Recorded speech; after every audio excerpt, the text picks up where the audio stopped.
lanti wacan daawadayaal waxaad ku soo dhawaataan wararkii ugu dambeeyay ee dagaalka ka soconaya dalka Ukraine halka aad naga daawanaysaana waa xogta dhacdooyinka maamulka madaxweynaha Mareykanka Joe Biden ayaa soo saaray xanibaado cusub oo maalgashi ah oo ka mamnuucaya dadka Mareykanku inay iibsadaan saamiyada Ruushka iyo curaarta mamnuucidan ayaa ah tallaabadii ugu dambeysay ee saraakiisha Mareykanku ay ku xoojinayaan cadaadiska dhaqaale ee saaran dalka Ruushka si ay uga jawaabaan duulaanka Moscow ay ku qaaday dalka Ukraine marka loo eego hagitaan cusub oo isniintii soo saartay waaxda maaliyadda ee Mareykanku maalgashadayaasha Mareykanka waxaa laga mamnuucay inay iibsadaan labadaba deynta cusub iyo kuwa jira iyo damaanadaha sinaanta ay soo saartay hay'adda ka tirsan federaalka Ruushka ilaa hadda Mareykanku waxay awoodeen in ay iibsadaan saamiyada Ruushka iyo curaarta kuwaas oo isbedelaya gacmaha suuqyada sare dadka Mareykanka ah ayaa wali loo ogolaan doonaa in ay iibiyaan saamiyada Ruushka iyo curaarta inkasta oo kaliya qof aan Mareykan ahayn ayay tiri hanti dhowrka Mareykanka dadka Mareykanka ah looma baahno inay leexiyaan damaanadaha Ruushka waxaana laga yaabaa in ay sii wataan sii haysashadooda sida ku cad hagida maalgashadayaasha Mareykanku waxay sidoo kale wali ku maalgeli karaan lacagaha Mareykanka ee leh damaanadaha Ruushka ilaa inta hantida Ruushku aysan ahayn inta badan hantida sanduuqa dhinaca kale hogaamiyaha Jarmalka Olaf Scholz iyo madaxweynaha Ukraine Volodymyr Zelensky ayaa ku heshiiyay in ay wax walba sameeyaan si awood loogu siiyo dhoofinta badarka ee Ukraine iyada oo laga walaacsan yahay dhibaatada cuntada adduunka intii lagu guda jiray wadahadalka Arbacadan maanta ah Scholz waxa uu uga warbixiyay hogaamiyaha Ukraine Volodymyr Zelensky wicitaankiisii uu la yeeshay madaxweynaha Ruushka Vladimir Putin iyo madaxweynaha Faransiiska Emmanuel Macron 28 bishii aynu ka soo gudubnay ee May sida lagu sheegay bayaan ka soo baxay ra'iisul wasaaraha Jarmalka ra'iisul wasaaraha iyo madaxweynaha Ukraine waxa ay sidoo kale isweydaarsadeen aragtiyo ku saabsan xaaladda military iyo bani aadanimo ee hadda ka jirta Ukraine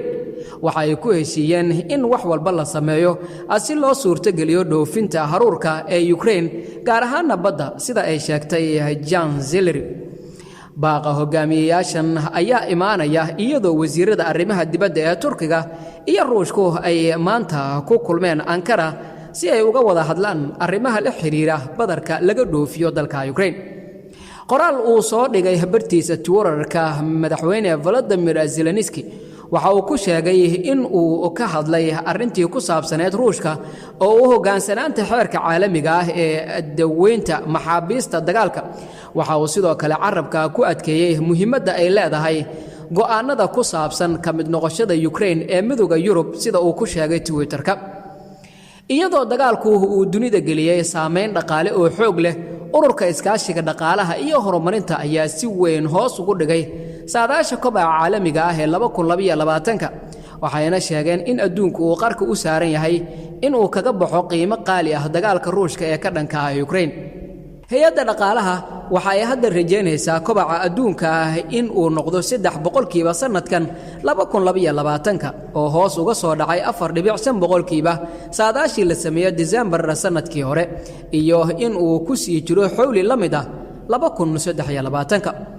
saadaasha sicir bararka hadda waxay ku dhowdahay 9% sanadkan 2022 laba jeer wixii aan hore u saadaalinay ayuu yiri madaxa dhaqaalaha iyo horumarinta iyo ku-xigeenka xogayaha guud ee qaramada midoobay Lawrence Pone isaga oo inta ku daray in kobaca hoos u dhigi doono sicir bararkana uu sare u qaadi doono waxa ay ku xiran tahay sida dagaalku u dhaco laakiin waxa cad in kuwa ugu liita ay si adag u gaari doonto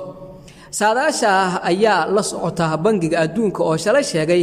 in uu filayo in kobaca adduunku uu noqdo 2.9% sanadkan 2022 wadamada ka midka ah G20 ayuu ururkan waxa uu rajeynayaa in boqortooyada midooday ay noqoto midda ugu badan sanadka 2023 marka laga reebo Ruushka iyadoo saadaalisay in wadanku uu kor u qaadi doono 2023 kadib markii uu kordhay 3.6% 2022 Boni waxa uu ku baaqay iskaashi caalami ah si looga fogaado dhibaato cunto maanta dunidu waxay soo saartaa filari ku filan oo qof walba lagu quudiyo laakiin qiimuhu aad buu u sareeyaa khatartuna waxay tahay in wax soo saarkani aanu gaarin kuwa aadka ugu baahan